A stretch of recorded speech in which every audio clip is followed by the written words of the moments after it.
Hi guys, my name is Kirsty and welcome back to Upside Down Books. Today we're going to be doing another book haul because I can't stop collecting books, apparently.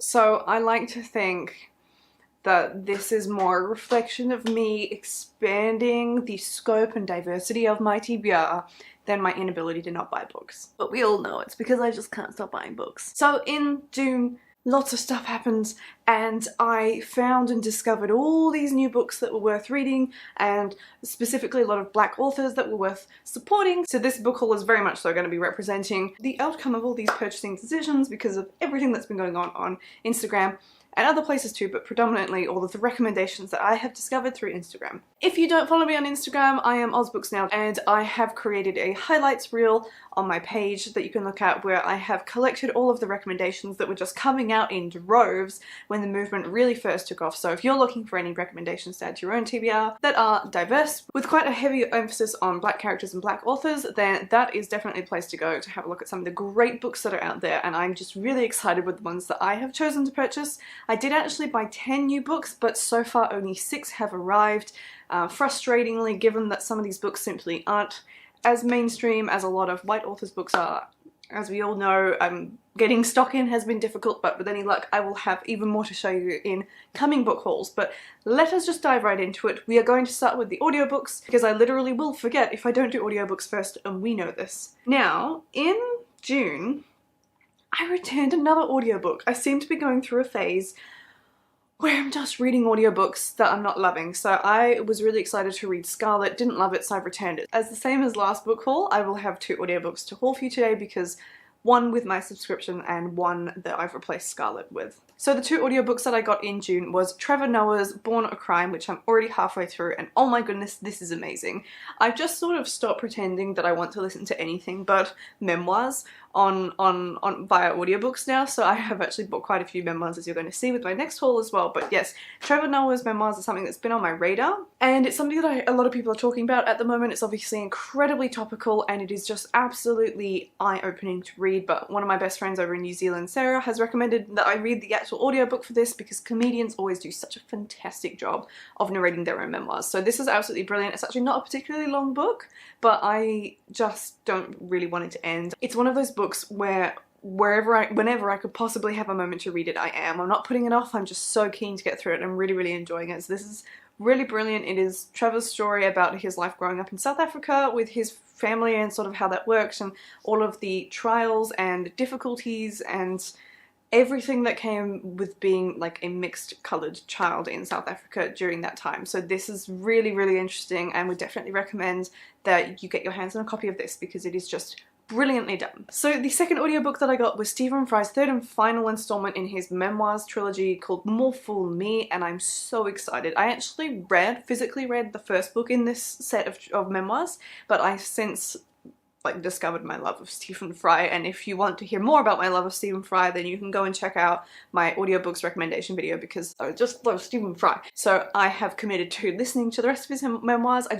His voice is my everything, and I am so excited to not finish his story obviously, but read the next installment, and I'm curious whether he leaves enough room to ever write a 4th memoir. But Stephen Fry has such an interesting life, and he's done so many things, and his pathway, his journey from, you know, A to B in the sense of how he is where he is now is just so delinear. Is that a word? It's not straight. It's such a wiggly path, and there's so many interesting things in it. So I'm really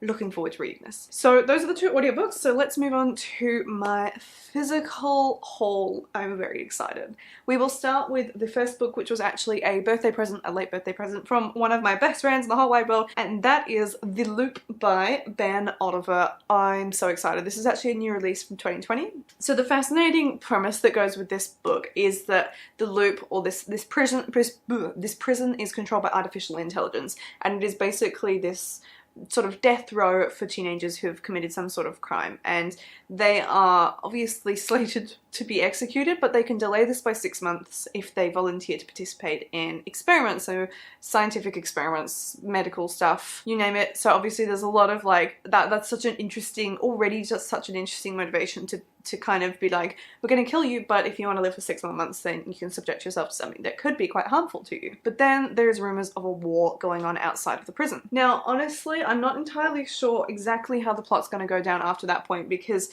there is a disruption to the system of the prison and they're sort of left alone and they've got to survive. So this is going to be like an epic survival game with people with lots of different agendas and motives, and how crazy people might be depending on what experiments they've been subjected to. So I'm really excited for this. I haven't heard anybody talking about it yet, but I can't wait. I can't wait to read this because it just sounds like it's going to be a really great dystopian. So the next book is hopefully one I'm going to be reading really soon, and that is Mirage by Samaya Daud. So this is actually a sci-fi, and I've heard an amazing number of great things about it. It's set in like the solar system or the star system where it's dominated by a brutal empire, and the main character may have a chance to go beyond her isolated moon. So basically what happens when she is kidnapped, she gets taken away to this other, like, to be a doppelganger for this other princess who is not particularly loved by her people, so she's forced into this role to look like her, be like her, act like her in public, so that so that the actual princess doesn't die if there is an assassination attempt that goes on. And I've always been a big fan of plots that play with that sort of dynamic, so I think this is going to be really interesting. I don't actually know if there's any LGBT plus in this, so I'd love to know if that's going to be a female-female relationship that's going on in this book. Let me know in the comments down below if you know, but I can't wait to dive into this one. The next book I splurged on and I bought a hardback copy of, and that is A Song of Wreaths and Ruins by Roseanne Brown. Now, I am so excited to read this. It is a beautiful green book without the dust jacket on. And obviously one that a lot of people are talking about, but unfortunately the actual paperback isn't coming out in Australia in bookstores for quite some time yet. I know obviously a lot of other people have managed to get their hands on a physical copy of this through the interwebs, but I know that places like Dybbuk aren't going to be stocking this at all until about September, which is really upsetting, and I really wish they would hurry up and just fast track at least the hardbacks into the store, but they haven't. So Brown is from Ghana, so the inspiration for this story is from West Africa as well, and I am just so excited to dive into this. So in the story we have a character called Malik who is using a festival to try and escape from his war-stricken home, but one of his sisters ends up getting abducted by a vengeful spirit, so he strikes a fatal deal. So the deal that he strikes is to assassinate or kill the princess of a particular city that he's trying to get into. But, and this is where it just gets crazy, the princess that he is trying to assassinate has some dark agendas of her own, and after her mother is assassinated, she basically attempts to use dark magic to resurrect her. I'm so excited. I'm so excited that I have a hardback because it's so, I don't know, the smooth roundness into the squish, I can't explain it. I'm sure if you're like me and you don't usually get hardbacks, there's just something very exciting about the shape of them, but I cannot wait to dive into the story because I have heard incredible things about it, so that's awesome. The next book that I got is one that was actually, I think, in a Fairy Loot unboxing and has gained a lot of popularity lately, and that is A River of Royal Blood by Amanda Joy. Now, this one I love the cover for. I would just like to start with that. We have more princesses and we have more magic, and I think we have...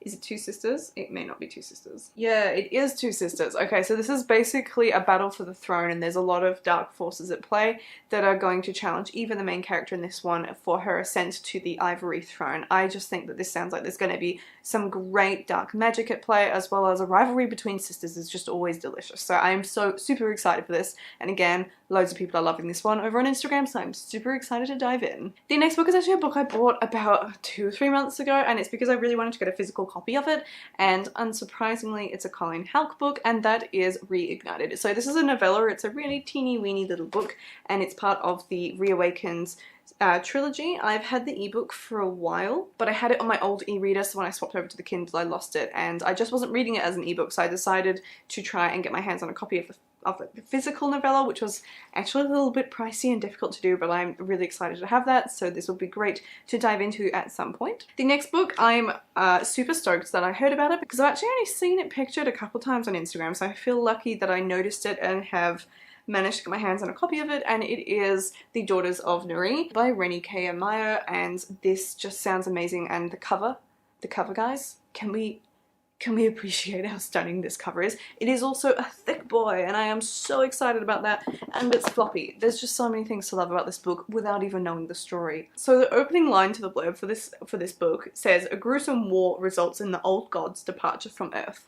I already love that. So the only remnants of their existence lie within these two girls, which I assume will be the main characters for this story. They're twins, they've been separated at birth, and they are goddesses that have grown up believing that they are human. So this is a massive journey of them discovering who they are and coming back to try and find each other. So we have lots of tests that are thrown in their way to see all of their formidable powers and sort of bring them out, and just all sorts of stuff. I just feel like this is going to be a really good quest story. And again, I always love the elements of sisters, and the fact that these are actually goddesses that think they're human, I think is going to be a really great concept. So I haven't heard much about this. I've heard a few people, mainly the people that I've actually seen recommend this book, say that this is good, but I'm really excited to read it myself and just see how amazing it is. So I would definitely recommend you go and get yourself a copy of this if you haven't seen this floating around the bookverse yet, because I think it's going to be pretty big when more people find out about it. The next book is one that I actually have been wanting to get for quite some time. I was aware of this book's existence and I totally used this haul as an excuse to buy it,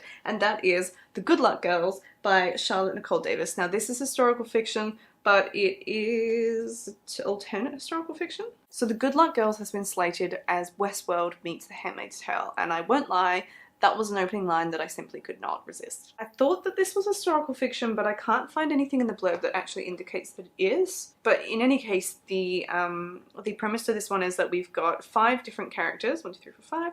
We have 5 different characters who are all children that were sold and branded with cursed markings as children, and they've been trapped in lives that they would never have chosen for themselves. What ends up happening is that one of the girls ends up accidentally killing a man, and they go on this dangerous journey to try and find freedom and get revenge on this country that has never wanted them to have any sorts of freedoms or rights. So this is going to be a great story, and I have heard endless good things about this already. So I have really high expectations that I'm going to love this one, but I'm nervous because my expectations are so high. So let's cross our fingers that this does actually live up to what I am expecting it to be, but I am super excited about this, and I love the cover. Again, can't pass up a good cover. So that brings me to the final book of my haul, and it's one that I'm a little bit nervous to read but also really excited, and that is N.K. Jemisin's latest book, The City We Became. So I've heard some interesting things about this book already. I've heard that it's sort of an interesting writing style. So this has been blurbed by 2 people that I really admire. We've got Neil Gaiman on the front, which is amazing. I love Neil Gaiman stuff, and we've also got John Scalzi on the back,